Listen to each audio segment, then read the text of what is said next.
এত বড় একটি ফার্মে হাত দিয়ে পানি দিতে গেলে হাত পা একদম ব্যথা হয়ে যায়। অনেকটা জায়গা জুড়ে এই ফার্মটা থাকার কারণে হাত দিয়ে পানি দেওয়া আসলেই সম্ভব না। এই কারণে এখানে অটোমেটিক সিস্টেমে পানি কিভাবে দেওয়া যায় সেই বুদ্ধিমাত্রা প্রয়োগ করে ৩৬,০০০ টাকা খরচ করে পানির ব্যবস্থা করা হয়েছে।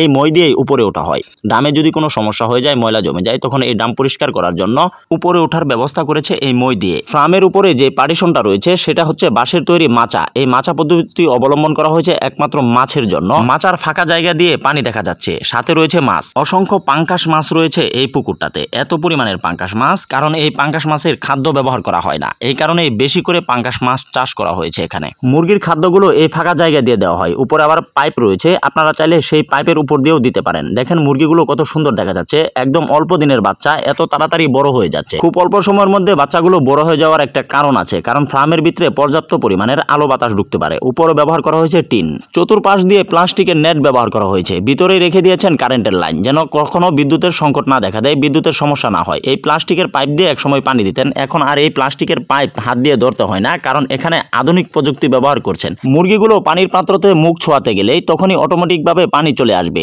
এখানে পানির লাইনটা কিভাবে করা হয়েছে দেখেন। ফার্মের ভিতরে ডাম বসিয়ে দিয়েছেন, একটা টেবিলের উপরে ডাম বসিয়ে তারপর সেখান থেকে পানির লাইনগুলো টেনে নিয়েছেন প্লাস্টিকের পাইপ দ্বারা। হাতের ছোঁয়া ছাড়াই পানি চলে যায় পানির পাত্রতে। এখানে মুরগিগুলো কত সুন্দরভাবে খাদ্য খাচ্ছে দেখেন। এখানে ৪-৫টা মুরগি এখানে খাদ্য খাচ্ছে, অন্য পাশে প্রচুর পরিমাণের মুরগি রয়েছে। এই পাশে মাচাগুলো একটু দুর্বল থাকার কারণে এই জায়গাতে মুরগিগুলো অনেক কম রাখা হয়েছে।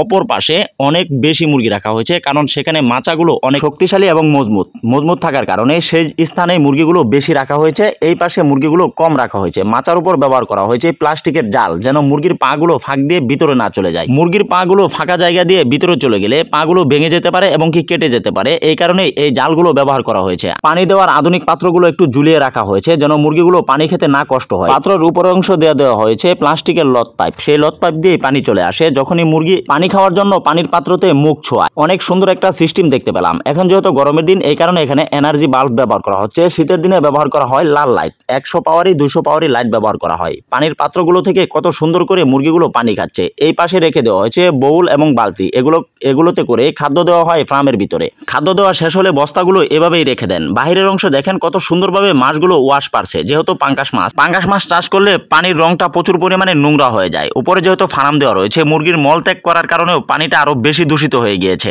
কিছুদিন পর এখানে পানি পরিবর্তন করে দেওয়া হয়, তা না হলে মাছগুলো বড় হবে না এবং কি মাছের শরীরে ঘা হয়ে যাওয়ার সম্ভাবনা বেশি থাকবে। এই পাশে মুরগি কম থাকার কারণে এই পাত্রতে খাদ্যগুলো এভাবেই রয়ে গিয়েছে। এটাই হচ্ছে সেই আধুনিক পানির পাত্র। উপরে দেখেন ছোট্ট একটি নল লাগানো রয়েছে, লত পাইপ।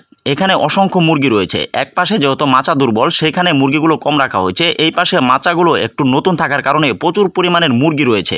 এই পাশে সবচাইতে বেশি মুরগি তোলা হয় সব সময়, কারণ ওই পাশে যে কোনো সময় মাচাগুলো ভেঙে নিচে পড়ে যেতে পারে।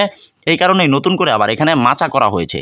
এই পাশে দেখেন কত মুরগি রয়েছে। এই মুরগিগুলো সম্পূর্ণ সুস্থ সবল মুরগি। কথা বলতে বলতে ভিডিওর শেষ প্রান্তে চলে এসেছি। আজকের ভিডিওটি আপনাদের কাছে কেমন লেগেছে অবশ্যই কমেন্টের মাধ্যমে জানিয়ে দিবেন। সকলেই ভালো থাকবেন, সুস্থ থাকবেন। আল্লাহ হাফেজ। আসসালামু আলাইকুম ওয়া রাহমাতুল্লাহি ওয়া বারাকাতুহু।